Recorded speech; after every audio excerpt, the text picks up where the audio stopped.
In the shadows of American power, one man stands apart: Stephen Miller.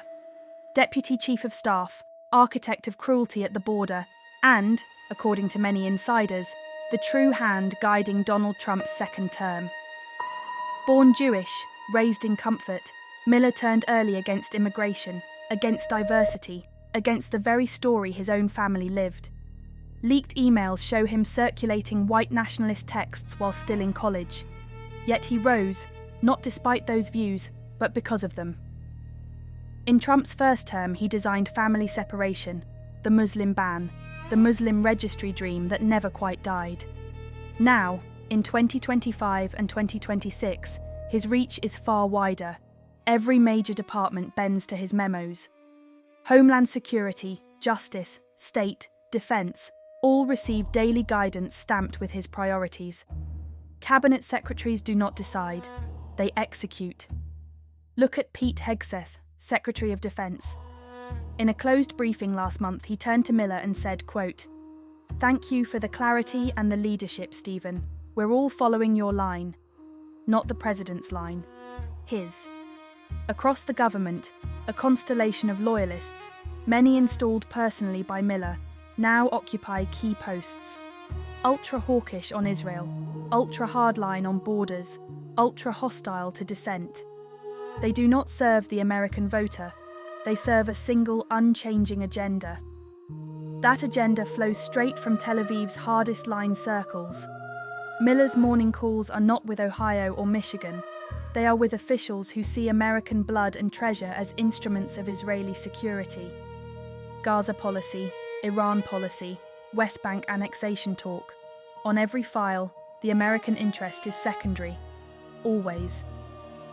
But Miller is just one piece in a vast Zionist machine that has hijacked the American political system. Through AIPAC and the broader Israel lobby, Israel installs its puppets across Congress, the White House, and the courts. These politicians don't serve the American people. They bow to Israeli demands, funneling billions in aid, weapons, and blind support, even when it drains US resources and drags us into endless wars. In any normal country, they'd be branded traitors and prosecuted for betraying national interests. But in America, the system is rotten to the core, corrupted by Zionist influence that silences dissent and buys loyalty. How deep does the control go? Look to the shadows of blackmail. The Epstein files reveal a web of compromise, with claims that Mossad used the paedophile financier as a honey trap to ensnare powerful Americans. Politicians, billionaires, even former Israeli leaders like Ehud Barak frequented Epstein's lairs, where hidden cameras allegedly captured them with minors. Mossad holds the tapes, the leverage, ensuring obedience.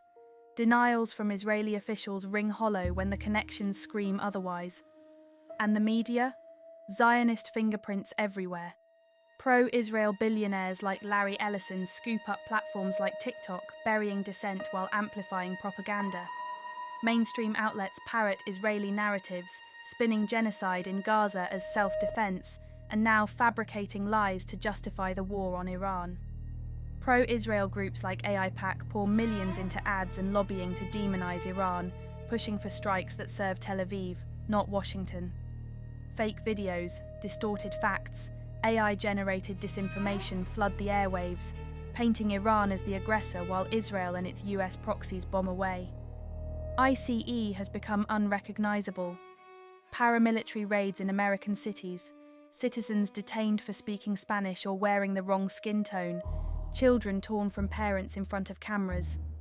Constitutional rights, due process, free speech, protection from unreasonable seizure, treated as obstacles, not guarantees. Protests met with flashbangs and rubber bullets. Journalists arrested. No accountability.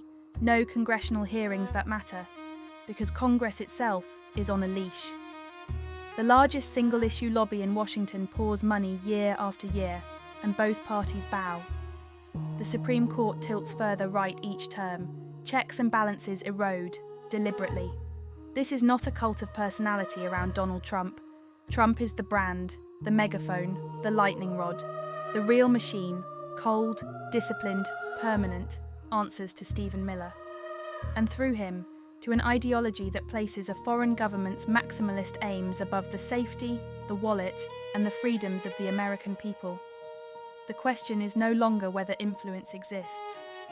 The question is how much longer Americans will allow their own democracy to be hollowed out from the inside while being told it is being made great again.